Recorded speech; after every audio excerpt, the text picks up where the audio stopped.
گزشتہ آیات کے اندر نوح علیہ السلام کی دعوت کا ذکر تھا، خیر خواہی کا ذکر تھا، نصیحت کا ذکر تھا۔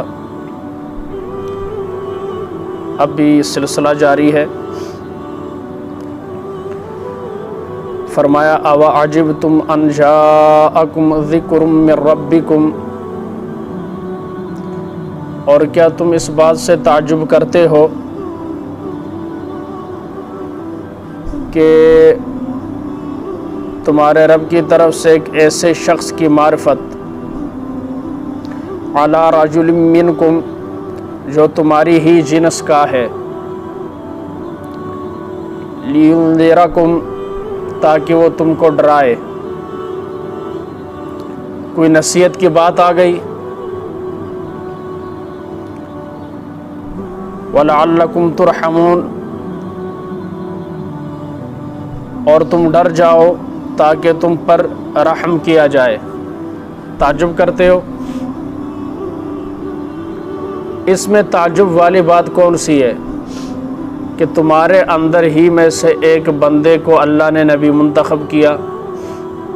آدم علیہ السلام کے بعد یہ سلسلہ ہے، اللہ تعالیٰ انسانوں میں نبی بھیجتے رہتے ہیں۔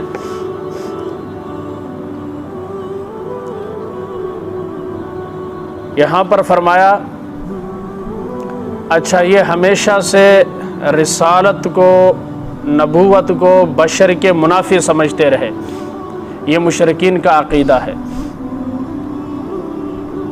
بات سمجھ میں آ رہی ہے؟ تو اللہ تعالیٰ نے ارشاد فرما، اچھا اعتراض کیا تھا؟ یہ دیکھو نا کیا ہو گیا، یہ ہماری طرح کھاتا پیتا بازاروں میں گھومتا ہے پھرتا ہے، یہ ہے وہ ہے، یہ ہماری رہنمائی کیسے کر سکتا ہے؟ ہماری رہنمائی کے لیے تو فرشتے ہونے چاہیے تھے۔ تو اللہ تعالیٰ نے ارشاد فرمایا ایسا نہیں، تمہارے جنس ہی میں سے، یعنی جنس بشر ہی میں سے میں نے تمہارے لیے نبی کو چنا اور اسے اپنا پیغامبر بنا کر تمہاری طرف بھیجا تاکہ تمہیں عمل کرنے میں آسانی ہو۔ اسی بشر دی گل نہیں منتے تساں فرشتے تے جندی کتھوں مننی سی؟ آپ نے کہنا تھا دیکھو نا تو ہمیں نظر ہی نہیں آتا، پتہ نہیں کون ہے، ہمیں کیا پتہ ہے جنات کے بارے میں۔ فرشتہ آتا اور نہ کہنا لے یہ بھی ہوں سانوں دسدا ہے کہ انج نہیں کرنا تے انج کرنا ہے تے زیادہ نہیں کھانا، خود تے کھاندے کوئی نہیں، ٹینکی کوئی نہیں لگی۔ اس طرح کی باتیں ہوتی، انسانوں میں سے بنایا تاکہ پتہ چلے کہ نبی بھی تمہاری طرح بشر ہوتا ہے، لیکن فرق کیا ہے کہ وہ اللہ کا منتخب کردہ ہے، اللہ اس پر وحی نازل فرماتے ہیں، وہ اللہ کا خاص الخاص بندہ ہے، مقرب ہے، اور اس کے اوپر اللہ تعالیٰ اپنے احکامات کو نازل کرتے ہیں تاکہ دوسری انسانیت کا فائدہ ہو، رہنمائی ہو۔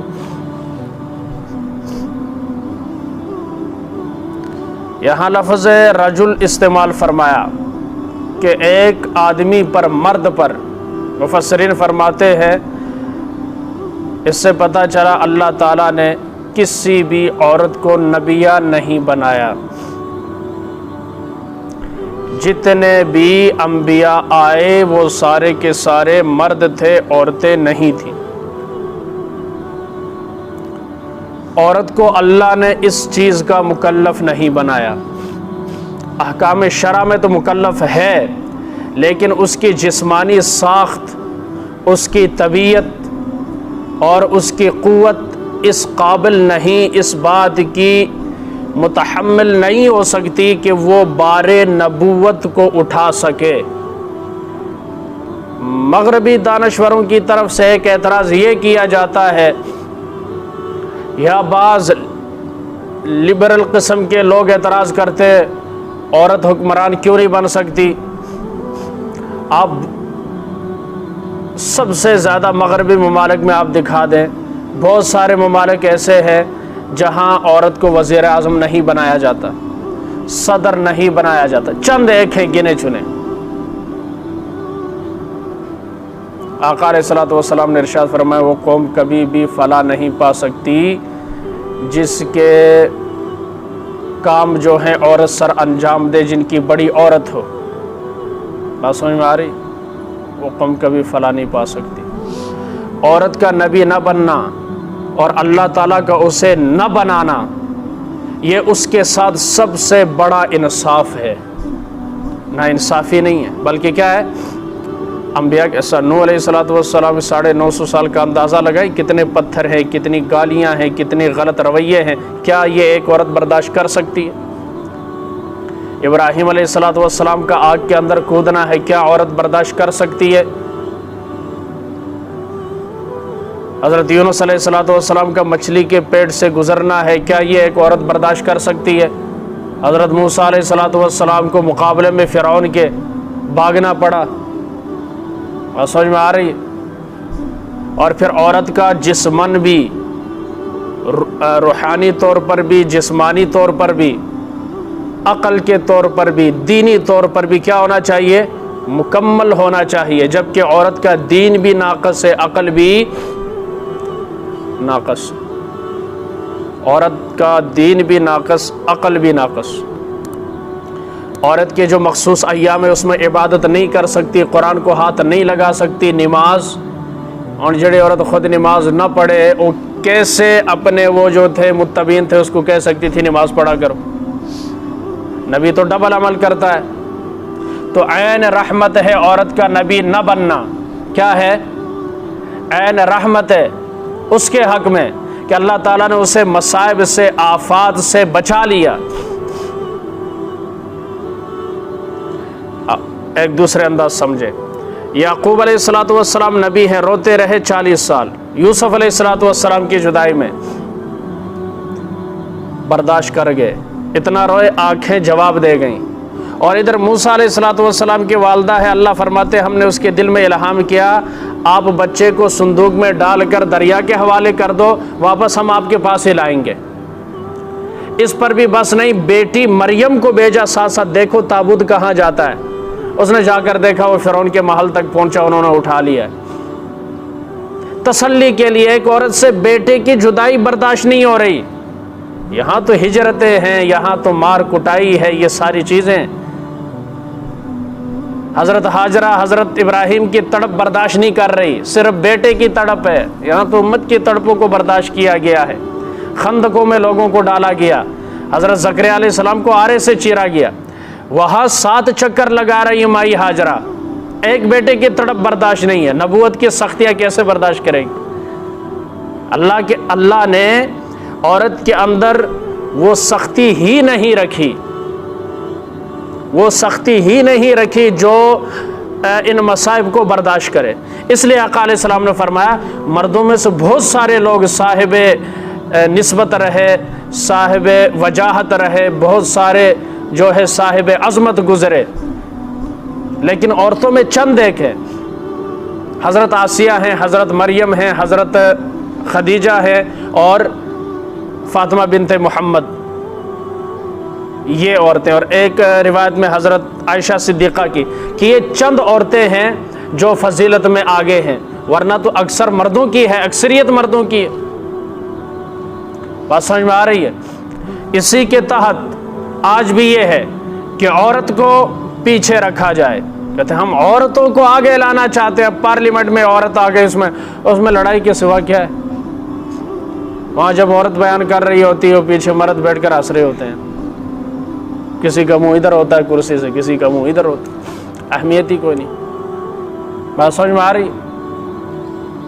اور پھر عورت ذات جو ہے انتہائی حساس معاملہ ہے، انتہائی حساس معاملہ ہے۔ تو مردوں میں سے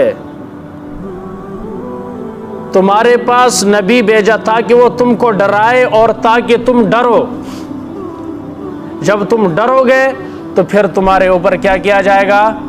رحم کیا جائے گا۔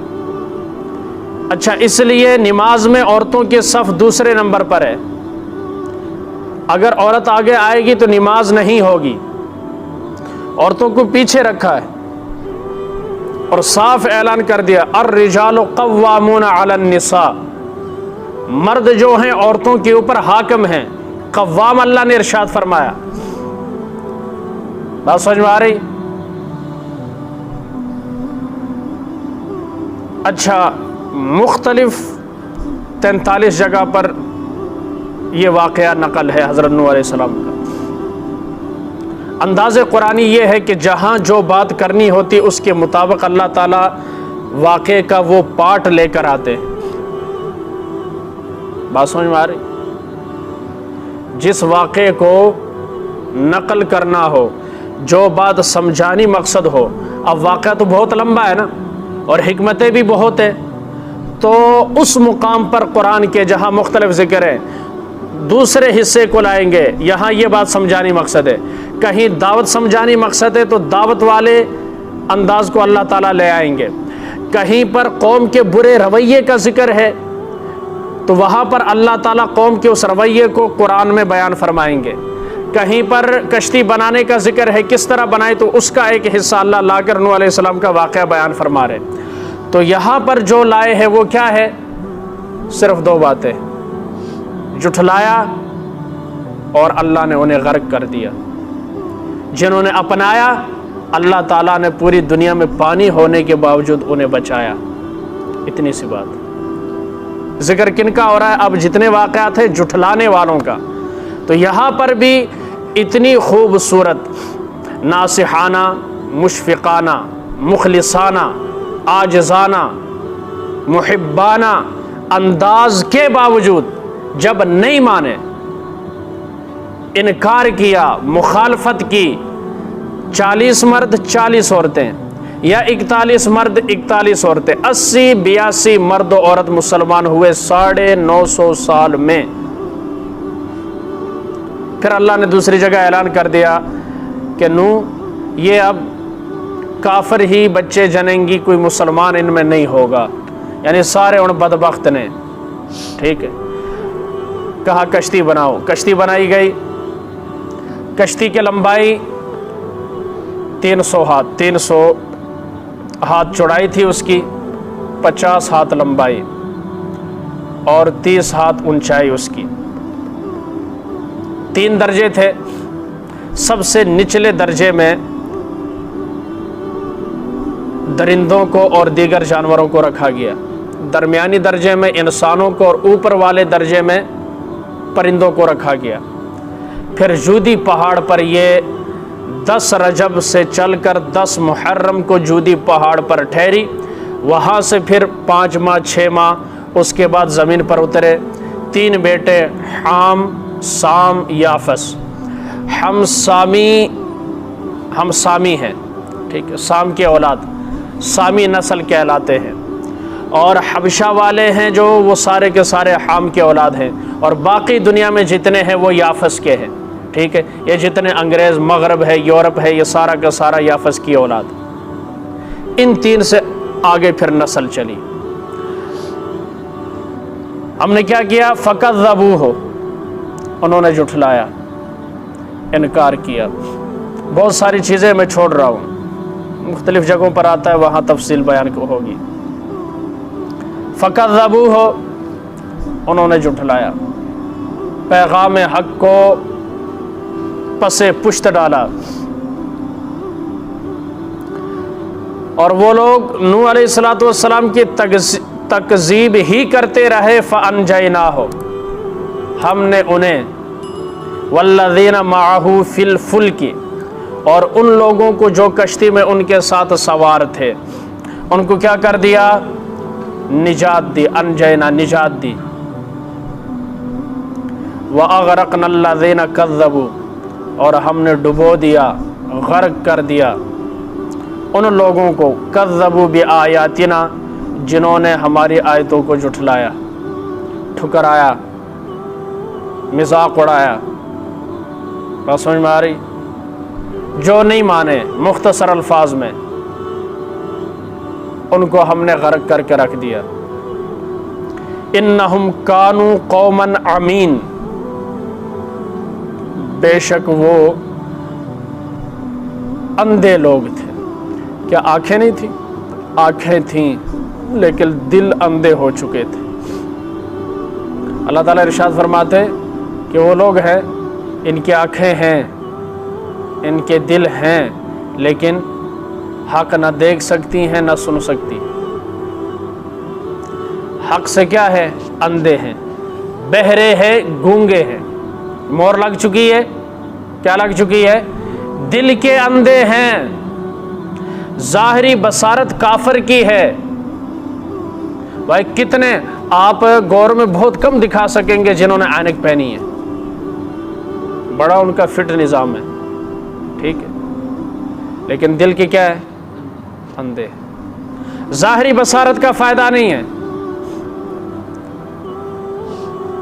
باطنی بصارت کا ہونا اور بصیرت کا ہونا ضروری ہے۔ یہ بصارت ہے اور اندر کو بصیرت کہتے ہیں۔ جب تک آپ کے پاس بصیرت نہیں ہوگی اس وقت تک آپ کو آپ کا عمل فائدہ نہیں دے سکتا۔ بصیرت کا ہونا ضروری ہے۔ کافر کے اندر بصیرت نہیں ہوتی، اس لیے فرمایا کہ مومن کے فراست سے ڈرو، اس لیے کہ وہ اللہ کے نور سے دیکھتا ہے۔ یہ نور کون سا ہے؟ یہ فراست والا نور ہے۔ نبی ڈراتے رہے نا جہنم سے بچ جاؤ سر، یہ فراست ہے نبی کی۔ نبی کو پتہ ہوتا ہے کہ اللہ کی پکڑ کتنی سخت ہے، وہ اللہ کی رحمت سے بھی واقف ہوتا۔ رات کو گزر گیا نا درس حدیث کہ اگر اللہ کے عذاب کو انسان سوچے تو پھر اللہ کی رحمت کو بھول جائے، اور رحمت کو دیکھے تو اللہ کے عذاب کو بھول جائے۔ اس لیے دونوں چیزوں کو ساتھ لے کر چلنا ہے، رحمت کی امید رکھنی ہے اور اللہ کے ذات کا خوف بھی ہونا چاہیے۔ کیا ہونا چاہیے؟ خوف بھی ہونا چاہیے۔ پھر وہ کیا ہوگا؟ وہ انسان کامل بھی ہوگا، پھر وہ انسان جو ہے وہ عمل جو کرے گا اس کا عمل اسے فائدہ دے گا۔ یہ سارے کے سارے کیا تھے؟ اندھے تھے، ایسے اندھے تھے 950 سال کی تبلیغ انہیں نظر نہیں آئی۔ 900 سال تک 950 سال تک دعوت دیتے رہے لیکن یہ جھٹلاتے رہے۔ انہم کانوا قوما عمین، یہ اندھی قوم تھی اور ایسی اندھی تھی کہ جس کے اندھے پن نے انہیں غرق ہونے پر مجبور کر دیا۔ آپ اندازہ کریں اللہ تعالیٰ نے ماننے والوں کو چاروں طرف پانی ہے بچا کر دکھایا، کم تھے بچا کر دکھایا، کشتی میں بچا کر دکھایا، اور جودی پہاڑ کوئی اونچا پہاڑ بھی نہیں ہے لیکن وہاں پر ٹھہرایا اور پانی سے بچایا۔ لیکن جو اونچے ٹیلوں پر چڑھے ہوئے تھے بچ نہیں سکے۔ جنہوں نے کہیں پر بھی زیر زمین ہو یا پہاڑوں کا اوٹ ہو، چوٹی ہو، کہیں پر بھی پناہ لی تھی اللہ نے انہیں نہیں چھوڑا۔ پتہ چلا جب اللہ پکڑنا چاہتے ہیں پھر بھاگنے سے بھی کام نہیں بنتا، چھپنے سے بھی کام نہیں بنتا، اونچائی پر بھی جانے سے کام نہیں بنتا۔ اس کی پکڑ ہر جگہ پر ہے، اس کی پکڑ، یہ تو دنیاوی قانون ہے، یہاں سے اگر آپ بھاگ گئے تو یہ آپ کو نہیں پکڑ سکتے۔ انٹرپول کے ذریعے سے پکڑنا، گرفتار کرنا، وہ لمبا ایک پروسیس، لیکن اللہ جہاں چاہے جدھر چاہے تمہیں پکڑ سکتا ہے۔ اللہ کی پکڑ سے کوئی بھاگ نہیں سکتا۔ تو اللہ ہمیں حق کو سمجھنے کی، سننے کی، عمل کرنے کی توفیق عطا فرمائے، تا دم مرگ اسی پر عمل پیرا ہو کر زندگی گزارنے کی توفیق عطا فرمائے، اور حق کی تکذیب سے اللہ تعالی ہمیں بھی، ہماری نسلوں کو بھی محفوظ فرمائے۔ ایمان کے بعد کفر، ہدایت کے بعد گمراہی، نفس اور شیطان کے بہکاوے سے اللہ ہم سب کو محفوظ فرمائے۔